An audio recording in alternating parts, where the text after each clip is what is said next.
Bonjour, c'est Frédéric.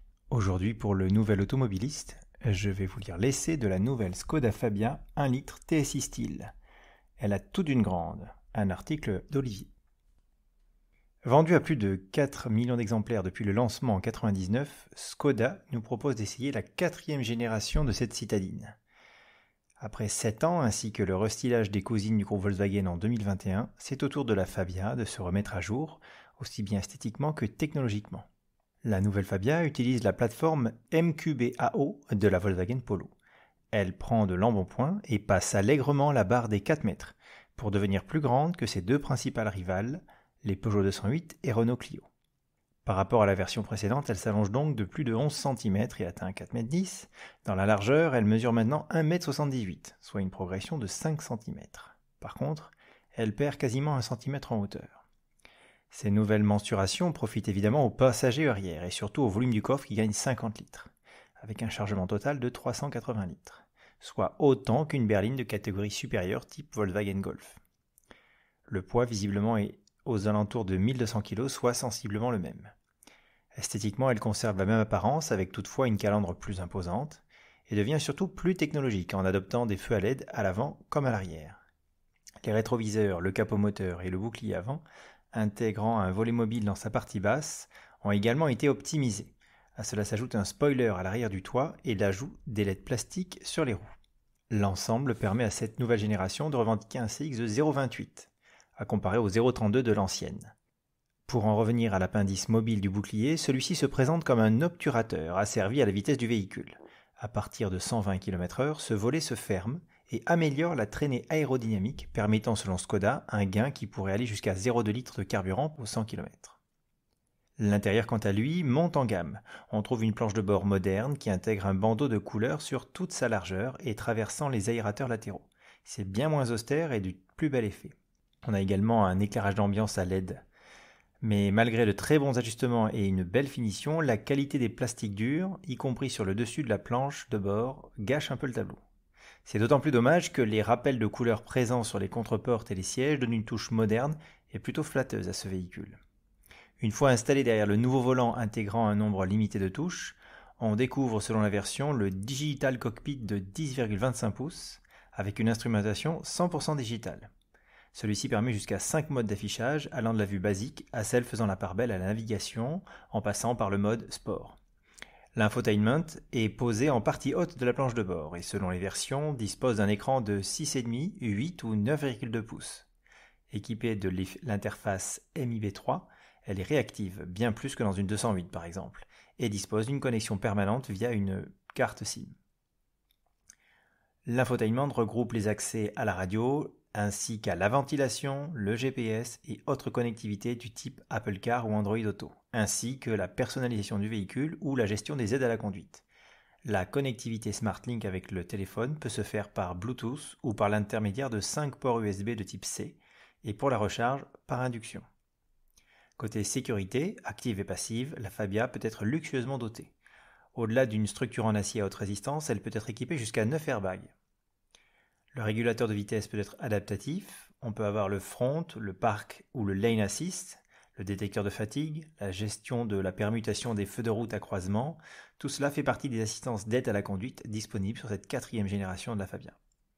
Pour faciliter la vie de ses clients, le constructeur a encore ajouté de petites attentions. Au-delà du bien connu parapluie intégré dans la porte conducteur, on peut avoir jusqu'à 43 solutions d'aide à l'utilisation de la Fabia. Parmi celles-ci, par exemple, on trouve des pochettes aumônières intégrant une place pour les smartphones, une protection de seuil de chargement de coffre ou de compartimentation de celui-ci, une poubelle portative dans l'habitacle ou encore un grattoir de givre qui trouve une place dans la trappe à carburant. Bref, ces petits gadgets n'en sont pas vraiment quand on en a besoin.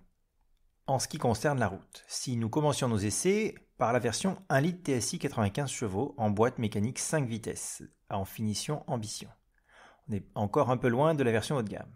Démarrage à clé, ordinateur de bord réduit à un affichage de 3,5 pouces, bref, l'essentiel sur un prix de base à 20 220 €. Pour autant, les sièges offrent un bon maintien, la direction est réactive et informative. La suspension est plutôt typée confort, en adéquation avec la philosophie de la voiture. Avec 95 chevaux et un couple de 175 Nm, le 0 à 100 est parcouru en un peu plus de 10 secondes. La consommation sur notre essai d'une cinquantaine de kilomètres a été convenable pour s'établir aux alentours de 6,8 litres au 100. Le lendemain, nous avons essayé la version 1 litre TSI 110 chevaux, équipée en boîte automatique DSG 7 et en finition style. Au prix de 24 370 €, on peut s'attendre à davantage, d'un équipement plus luxueux, même si le frein à main reste mécanique. Comme sur toutes les versions disponibles pour le moment, ce moteur est un 3 cylindres. Habituellement, ces moteurs vibrent davantage que les équivalents à 4 cylindres. Ils sont également souvent bruyants. Sur ces deux versions, ce n'est pas le cas. Les vibrations sont très bien filtrées et les moteurs, si on reste à un régime raisonnable, ne sont pas excessivement sonores. Malgré ses 200 Nm et son 0 à 100 en 9 secondes 6, la Skoda Fabia dans cette version n'est pas très sportive. En dessous de 2000 tours minute, il ne se passe pas grand-chose et la reprise manque.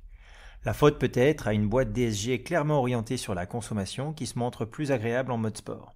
Même si nous avons utilisé parfois ce mode pour une question de réactivité de la boîte, mais sans pour autant avoir une conduite sportive, lors de nos essais sur des petites routes et voies rapides, la consommation a explosé avec un 8 litres de moyenne.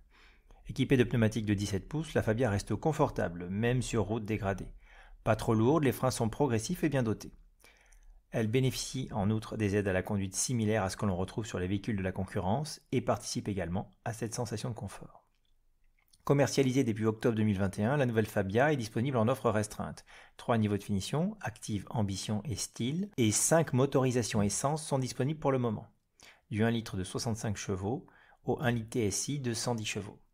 Seul ce dernier de 110 chevaux peut être associé à une transmission automatique DSG 7. Pas de version diesel au catalogue comme peut l'offrir une Opel Corsa, pas la moindre hybridation similaire à une Ford Fiesta, pas non plus d'hybride à l'instar de la Renault Clio 5 et encore moins de version full électrique type 208. Le groupe Volkswagen, estimant inutile et coûteux, s'en sort sans artifice avec une gamme homologuée entre 116 et 126 grammes de CO2 sur cycle WLTC.